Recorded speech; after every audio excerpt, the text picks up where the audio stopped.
Hello everyone. ऐसे computer take series के लक्ष्य बैच में आपका बहुत बहुत हार्दिक स्वागत अभिनंदन है। जैसा कि आप जानते हैं कि मैं आपके लिए कंप्यूटर से ट्यूटोरियल से संबंधित हर एक वीडियो प्रोवाइड करता रहता हूं। आज एक नया सीरीज चालू हो रहा है जो कि आप जुड़ करके हमसे और अच्छे से तैयारी करना, क्योंकि कहा नहीं जाता है जिंदगी आसान नहीं बस खुद को मजबूत बनाना पड़ता है। जिंदगी आसान नहीं बस खुद को मजबूत बनाना पड़ता है और सही समय कभी नहीं आता मेरे दोस्त, बस इसको लाना पड़ता है। चलिए शुरू करते हैं।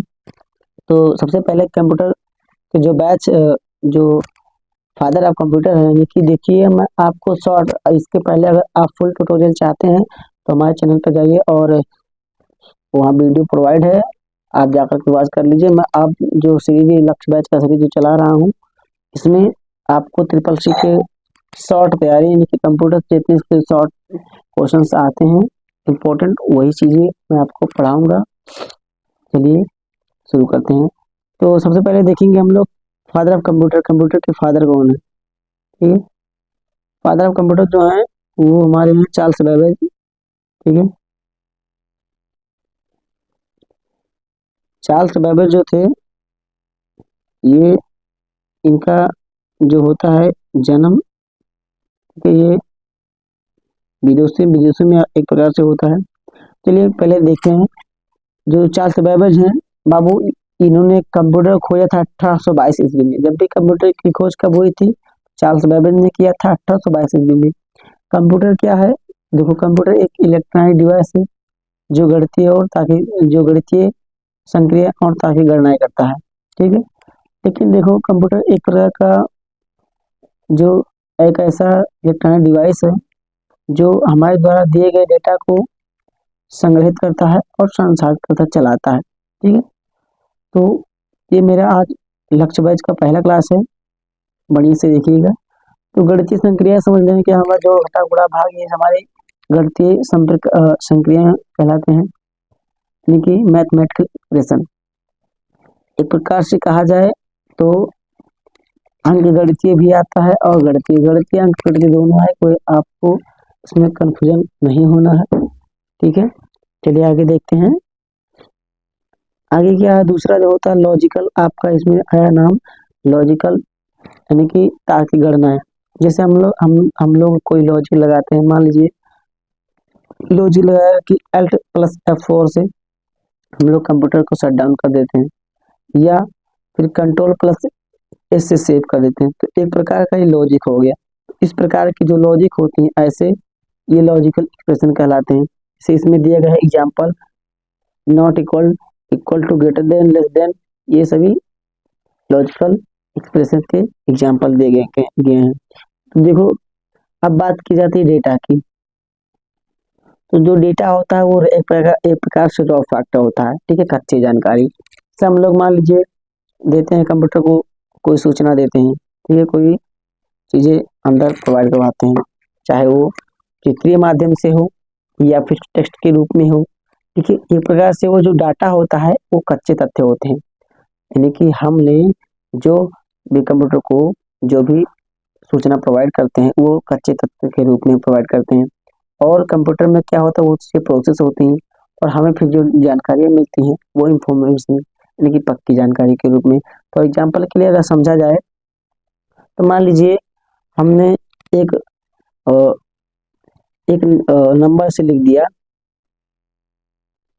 7275888626।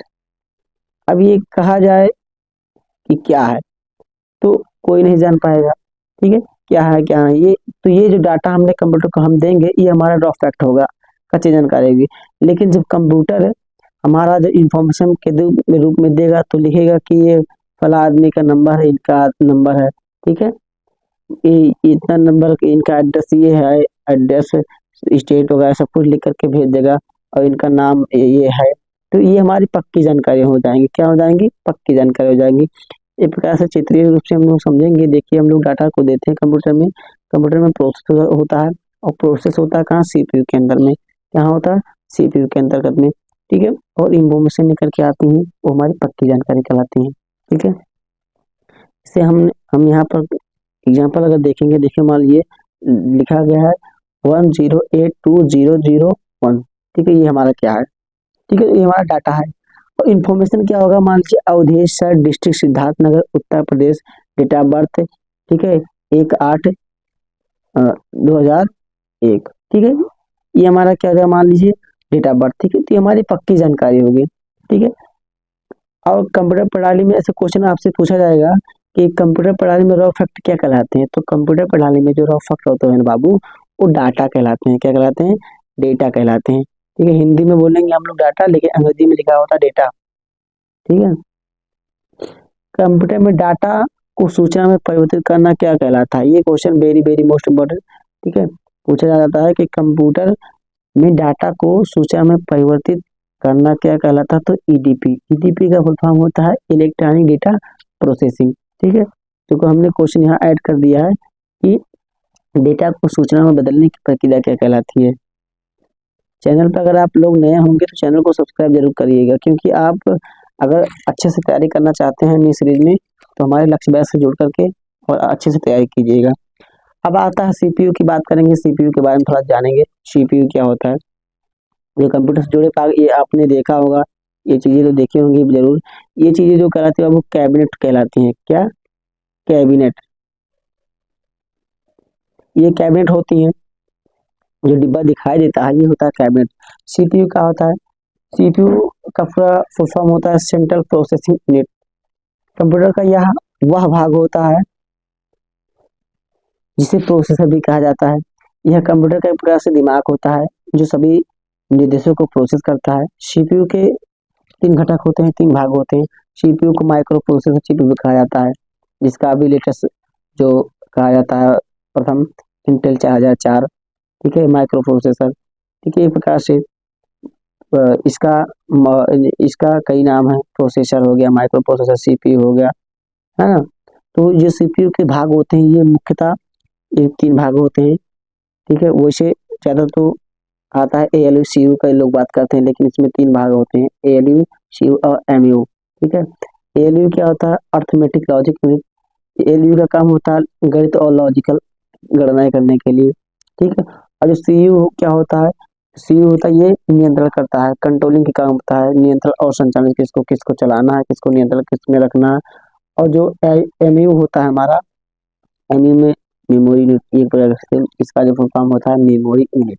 ठीक, इसका काम होता है डाटा को स्टोर स्टोर करके रखने के लिए। ठीक है, एमयू का इस्तेमाल किया जाता है। चलिए, कोई भी अगर आपको डाउट रहता है तो हमारे कमेंट बॉक्स में जरूर अपने अपने कन्फ्यूजन को लिखिएगा और हम उसको दूर करेंगे। चलिए, अब अर्थमेटिक लॉजिक देखिए क्या होता है। यह गणितीय, अर्थमेटिक और तार्किक लॉजिकल कार्य को करता है। गणितीय कार्य जोड़ घटा गुणा भाग आदि हो सकते हैं। ठीक है, तार्किक कार्य क्या होगा, तुलना करना। ठीक है, जैसे बड़ा छोटा, एंड और नॉट जैसे लॉजिकल ऑपरेशन ये हमारे करते हैं। ठीक है, चलो, और का फॉर्मूला होता है एक्सेल में, एंड का हो गया, नॉट का हो गया। और सीयू हमने बताया आपको, सीयू जो होता है ये कंट्रोल यूनिट होता है प्रकार से, यहाँ पूरे सीपीयू के कंप्यूटर के घटकों जैसे मेमोरी हो गया, इनपुट से आउटपुट के संचालन के को नियंत्रित करता है कि कब इनपुट का कभी इनपुट देना है, कब आउटपुट देना है। यह भी तय करता है कि कौन सा काम कब और कैसे करवाना है। यह एक प्रकार से सभी डेटा और निर्देश को कंट्रोल यूनिट से होकर ही गुजरते हैं। और इसके बाद बात आती है सीपीयू में मेमोरी की। मेमोरी का हमने फुल फॉर्म बताया आपको कि होता है मेमोरी यूनिट, एमयू। सीपीयू में एमयू का मुख्य कार्य डेटा और निर्देशों को एक स्टोर करके रखना और प्रोसेसिंग के लिए उपलब्ध कराना। इन्हें जब स्टोर करके डाटा को रखा जाएगा तभी आगे भविष्य में प्रोसेस कर पाएंगे। ठीक, यह सीपीयू का एक महत्वपूर्ण हिस्सा होता है, क्योंकि हम लोग जानते हैं अगर जिस जगह पे अगर स्टोर करने वाला चीज नहीं रहता है, वो चीज बेकार हो जाती है एक प्रकार से। क्योंकि स्टोर करके हम लोग अगर भविष्य के लिए नहीं रखेंगे तो एक प्रकार से, जैसे मान लिया जाए अगर गोदाम में धान गेहूं को अगर स्टोर करके नहीं रखा जाता तो हम लोग एक सीजन के बाद दूसरे सीजन में हम लोग को खाने के लिए गेहूं धान वगैरह नहीं मिल पाते।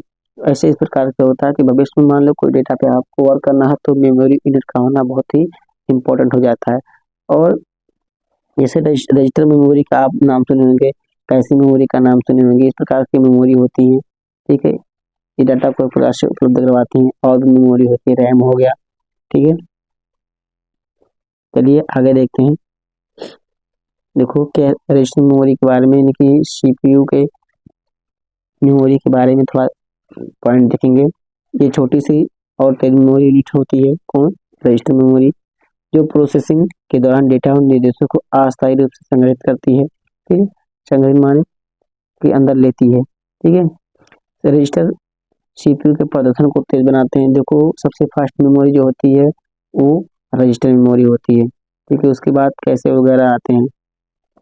इनके अलावा देखो सीपीयू में कैश मेमोरी भी होती है, जो बार बार उपयोग में होने वाले डेटा को तेजी से प्रोसेस करने के लिए स्टोर करती है। कि जो बार बार उपयोग होने वाले डेटा होते हैं उन्हें उन्हें फास्ट कर देता है। कौन? सीपीयू और रजिस्टर मेमोरी, यानी कि कैश मेमोरी और रजिस्टर मेमोरी। ठीक है,